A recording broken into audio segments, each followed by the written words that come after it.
You were against same-sex marriage. Now you're for it. You defended President Obama's immigration policies. Now you say they're too harsh. You supported his trade deal dozens of times. You even called it the gold standard. Now, suddenly last week, you're against it. Will you say anything to get elected? Well, actually, I have been very consistent over the course of my entire life. I have always fought for the same values and principles. Do you think New York State should recognize gay marriage? No. No. Okay. I believe that marriage is not just a bond, but a sacred bond between a man and a woman. I have not supported same-sex marriage. I have supported civil partnerships and contractual relationships. I support marriage for lesbian and gay couples. I support it personally and as a matter of policy and law. So you're saying your opinion on gay marriage changed, or you changed your mind? I have to say, I think you are being very persistent, but you are playing with my words and playing with what is such an important issue. I'm just trying to clarify so I can understand. No, I don't think you are trying to clarify. I think you're trying to say that, I used to be opposed and now I'm in favor and I did it for political reasons, and that's just flat wrong. So let me just state what I feel like you are implying and repudiate it. I have a strong record. I have a great commitment to this issue, and I am proud of what I've done and the progress we're making. Yeah, I'm sorry, I just want to clarify what I was saying. No, I was saying that you maybe really believed this all along, but, believed in gay marriage all along, but felt for political reasons America wasn't ready yet and you couldn't say it. That's what I was thinking. No, that is not true. It really is great how long you've supported gay marriage. Yes. I could have supported it sooner. Well, you did it pretty soon. Yeah. Could have been sooner. Fair point. Just in July, New Hampshire, you told the crowd you, quote, take a backseat to no one when it comes to progressive values. I take a backseat to no one when you look at my record and standing up and fighting for progressive values. Last month in Ohio, you said you plead guilty to, quote, being kind of moderate and center. Do you change your political identity based on who you're talking to? No, I think that, like most people that I know, I have a range of views, but they are rooted in my values and my experience. I get accused of being kind of moderate and center. I plead guilty. Just for the record, are you a progressive or are you a moderate? I'm a progressive. Going through the emails, there were over 60,000 in total sent and received. About half were work-related and went to the State Department, and about half were personal, that were not in any way related to my work. When you speak to the public, you say, I turned over everything. That's, for the most part, a direct quote. When you talk to the public, you say, I turned over everything. 90 to 95% of my work-related emails were in the state system. If they wanted to see them, they would certainly have been able to do so. You know what? That is maybe the 10th time you have cited that figure today. It is. And I have not heard anyone other than you ever cite that figure. Who told you that 90 to 95% of your emails were in the State Department system? Who told you that? We learned that from the State Department in their analysis of the emails that were already on the system. The Inspector General report found that less than 1% of State Department emails, record emails, were captured. So they give a number of less than 1%, and you give a number of 90%. I have absolute confidence that everything that could be in any way connected to work is now in the possession of the State Department. This pile represents the emails that you sent or received about Libya in 2011, from February through December of 2011. This pile represents the emails you sent or received from early 2012 until the day of the attack. There are 795 emails in this pile. We've counted them. There are 67 emails in this pile in 2012. And I'm troubled by what I see here. I can only conclude by your own records that there was a lack of interest in Libya in 2012. The server contains personal communications from my husband and me.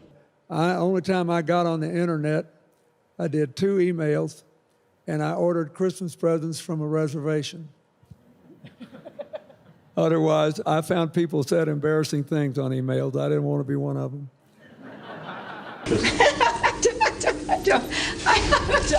I mean, and how many angels dance on the head of a pin? I have really nothing to. I mean, how do you answer that? I represented Wall Street as a senator from New York, and I went to Wall Street in December of 2007, before the big crash that we had, and I basically said, cut it out. Quit foreclosing on homes. Quit engaging in these kinds of speculative behaviors. Now, who's exactly to blame for the housing crisis? I think there's plenty of blame to go around. Home buyers who paid extra fees to avoid documenting their income should have known they were getting in over their heads. Of course, we have to deal with the problem that the banks are still too big to fail. We can never let the American taxpayer and middle-class families ever have to bail out the kind of speculative behavior that we saw. But we also have to worry about some of the other players. AIG, a big insurance company, Lehman Brothers, an investment bank. There's this whole area called shadow banking. That's where the experts tell me the next potential problem could come from. So I'm with both Senator Sanders and Governor O'Malley in putting a lot of attention onto the banks. And the plan that I have put forward would actually empower regulators to break up big banks. I represented New York, and I represented New York on 9/11. When we were attacked, where were we attacked? We were attacked in downtown Manhattan, where Wall Street is. I did spend a whole lot of time and effort helping them rebuild. That was good for New York, it was good for the economy, and it was a way to rebuke the terrorists who had attacked our country. 9/11 was bad. I agree with that.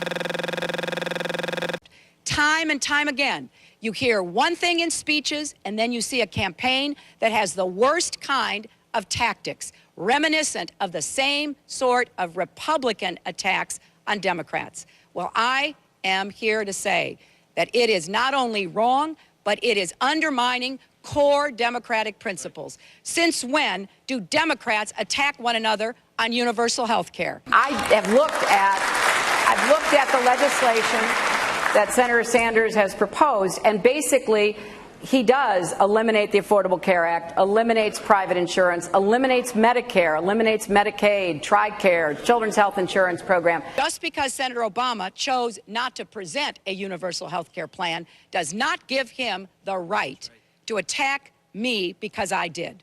So let's have a real campaign. Enough with the speeches and the big rallies and then using tactics that are right out of Karl Rove's playbook. This is wrong, and every Democrat should be outraged. The Democratic Party in the United States worked since Harry Truman to get the Affordable Care Act passed. So shame on you, Barack Obama. It is time you ran a campaign consistent with your messages in public. Hillary Clinton's attempt to tout her foreign policy experience hounded her again on the campaign trail today. I made a mistake in describing it. She claimed she misspoke last week and was sleep deprived when she described landing under sniper fire in Tuzla, Bosnia, something that didn't happen. But CBS News has found several times in the past few months when Senator Clinton used the Bosnia trip to try to show her international experience. December in Iowa. We landed in one of those corkscrew landings and ran out because they said there might be sniper fire. I don't remember anybody offering me tea on the tarmac when that was happening. Then in February. The welcoming ceremony had to be moved inside because of sniper fire. And last week.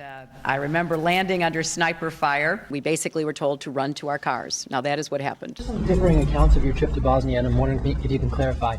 I know you recall, ducking under sniper fire, and Sinbad in his account, who was on the trip, he said that the most dangerous part was remembering where he was going to eat next. He's a comedian, Jeff. He's a comedian. So you actually recall, hearing gunfire, and were you when we were flying into Bosnia, we came in a evasive maneuver. There was no greeting ceremony. And we basically were told to run to our cars. Now, that is what happened.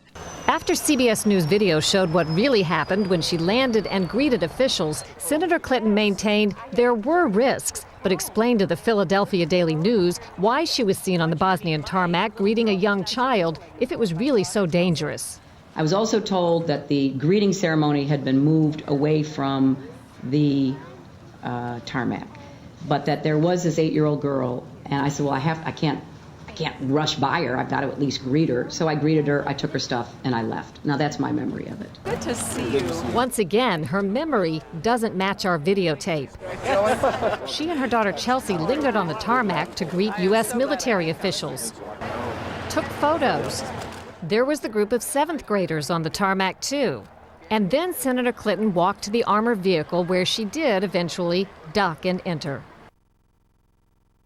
It was one of the highlights of President Clinton's first term, passage of the North American Free Trade Agreement, also known as NAFTA. Critics blame NAFTA for the loss of manufacturing jobs in industrial states, including Ohio and Pennsylvania. Hillary Clinton helped get NAFTA approved. She held at least 5 meetings to strategize about how to win congressional approval. She helped the White House block opposition from labor and environmental groups, and she was the featured speaker at a crucial meeting. Participants in that event said, quote, her remarks were totally pro-NAFTA. There was no equivocation for her support for NAFTA at the time. You know, I have been a critic of NAFTA from the very beginning. My concerns about NAFTA expressed years ago have been well documented and verified. I didn't have a public position on it. I have spoken consistently against NAFTA. And if you look at what I have been saying, it has been consistent. I have been consistent. You can go back and look at from the very beginning. I was one of the voices in the administration warning about NAFTA. You said it was good on balance for New York and America in 2004, and now you're in Ohio, and your words are much different, Senator. The record is very clear. Well, you don't have all the record, because you can go back and look at what I've said consistently. Oh, I think that everybody is in favor of free and fair trade, and I think that NAFTA is proving its worth. I think on balance, NAFTA has been good for New York and America. Was NAFTA a mistake?